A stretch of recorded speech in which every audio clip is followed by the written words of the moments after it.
Hi hello അസ്സലാമു അലൈക്കും welcome back to my channel. ഇന്ന് ഞാൻ വന്നിരിക്കുന്നത് ഒരു കൂന്തലിൻ്റെ റെസിപ്പിയുമായിട്ടാണ് കേട്ടോ. കൂന്തൽ എന്ന് പറഞ്ഞാൽ കണവ. അപ്പോൾ കണവ ഒന്ന് റോസ്റ്റ് ചെയ്യുന്ന റെസിപ്പിയുമായിട്ടാണ് ഞാൻ വന്നിരിക്കുന്നത്. വളരെ ടേസ്റ്റിയാണ്. അപ്പോൾ നമുക്കിതെങ്ങനെയാണ് തയ്യാറാക്കിയെടുക്കുന്നതെന്ന് നോക്കാം. അപ്പോൾ അതിന് വേണ്ടി ഒരു 1/4 കിലോ ചെറിയുള്ളി ഒന്ന് തൊലിയൊക്കെ കളഞ്ഞിട്ട് കഴുകി വൃത്തിയാക്കി എടുത്തിട്ടുണ്ട്. ഇനി നമുക്ക് ഇതൊന്ന് ചതച്ചെടുക്കണം കേട്ടോ. അതിനുവേണ്ടി മിക്സിയുടെ ജാറിലേക്ക് ഇട്ട് ഒറ്റ കറക്ക് കേട്ടോ. കൂടുതലങ്ങ് അരഞ്ഞു പോകരുത്, ഒന്ന് ചതഞ്ഞ് കിട്ടിയാൽ മതിയേ. ഇതുപോലെയാണ് ഞാൻ ചതച്ചെടുത്തിട്ടുള്ളത്.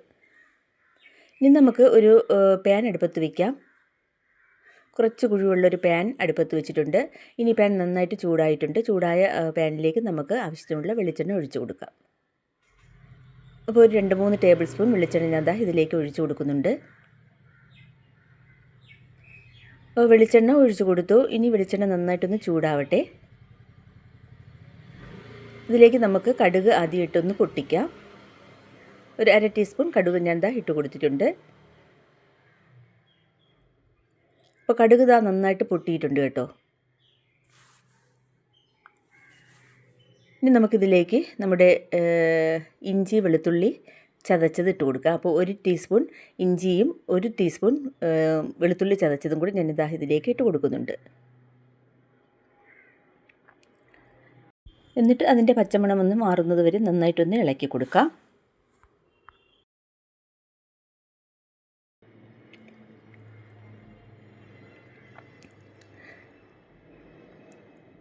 ഇനി നമുക്ക് തീ കുറച്ച് വെച്ചിട്ട് നന്നായിട്ട് ഇതൊന്ന് ഇളക്കി കൊടുക്കാം.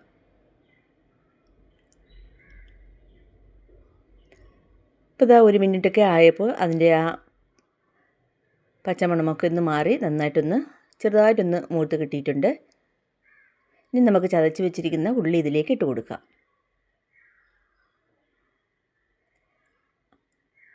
അപ്പോൾ ചെറിയ ഉള്ളി ഏകദേശം 1 കപ്പോളം ചതച്ചത് ഇട്ട് കൊടുത്തു. ഇനി നമുക്ക് ഒരു ചെറിയ മീഡിയം സൈസിലുള്ള സവാളയും കൂടി അരിഞ്ഞത് അതും കൂടി ഇട്ട് കൊടുക്കുന്നുണ്ട്. പിന്നെ ഒരു 2 മീഡിയം സൈസിലുള്ള ടൊമാറ്റോ അരിഞ്ഞത് അതും കൂടി ഇട്ട് കൊടുക്കാം.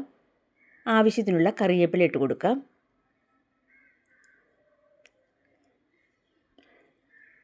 അപ്പോൾ കറിവേപ്പില ഇട്ട് കൊടുത്തു. ഇനി നമുക്ക് ഒരു 3-4 വറ്റൽമുളകും കൂടി ഇട്ട് കൊടുക്കാം.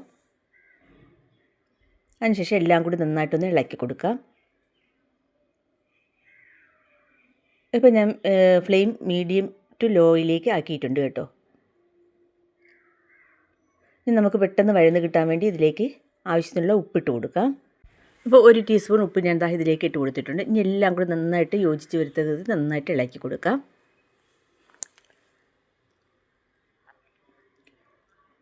ആ ഉള്ളിയൊക്കെ നന്നായിട്ട് വഴന്ന് വരണം കേട്ടോ. അപ്പോൾ അതിന് വേണ്ടി നമുക്കിനി അടച്ച് വെച്ചിട്ട് ഒരു 2-3 മിനിറ്റ് കഴിഞ്ഞിട്ട് തുറക്കാം. അതിൻ്റെക്ക് ഒന്ന് ഇളക്കി കൊടുത്താൽ കുഴപ്പമില്ല. കൂടെ ഒന്ന് ഇളക്കി കൊടുക്കുന്നത് നല്ലതാണ്. അപ്പോൾ ഇത് നോൺ സ്റ്റിക്കിൻ്റെ ആവുകൊണ്ട് അടിയിൽ പിടിക്കില്ല. അലായിയോ സ്റ്റീലോ ഒക്കെ ആണെങ്കിൽ നിങ്ങൾ കൂടെ ഒന്ന് ഇളക്കി കൊടുക്കണം കേട്ടോ. ചെറിയ തീയിലും വെച്ച് കൊടുക്കണം. അപ്പോൾ അത് 2-3 മിനിറ്റൊക്കെ ആയിട്ടുണ്ട്. നോക്കിയേ, നമ്മുടെ ഉള്ളിയൊക്കെ നന്നായിട്ട് വഴന്ന് വന്നിട്ടുണ്ട്. ചെറിയ രീതിയിൽ ഒരു കളർ ചേഞ്ചൊക്കെ ആയിട്ടുണ്ട്, കണ്ടില്ലേ? ഇനി നമുക്കിതിലേക്ക് മസാലപ്പൊടികൾ ഇട്ട് കൊടുക്കാം. ഒരു 1/2 ടീസ്പൂൺ മഞ്ഞൾപ്പൊടി, 1 ടീസ്പൂൺ മുളക് പൊടി, കാശ്മീരി മുളക് പൊടിയാണേ, 1 ടീസ്പൂൺ മല്ലിപ്പൊടി,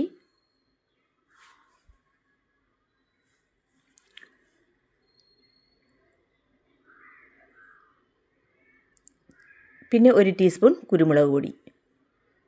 ഇത്രയും ഇട്ട് കൊടുത്തിട്ട് വീണ്ടും നന്നായിട്ട് ഇതെല്ലാം കൂടി ഇളക്കി കൊടുക്കാം. ഇതിൻ്റെ എല്ലാം പച്ചമണമൊന്ന് മാറി കിട്ടണം.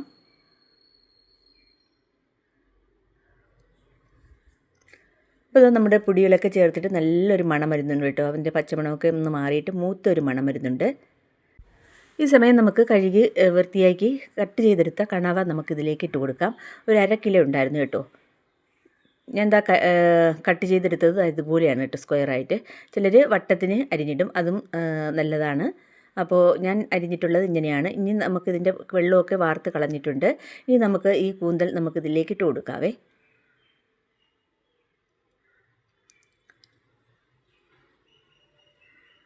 എന്നിട്ട് എല്ലാം കൂടി നന്നായിട്ട് യോജിച്ച് വരത്തക്ക വിധത്തിൽ നന്നായിട്ടൊന്ന് ഇളക്കി കൊടുക്കാം.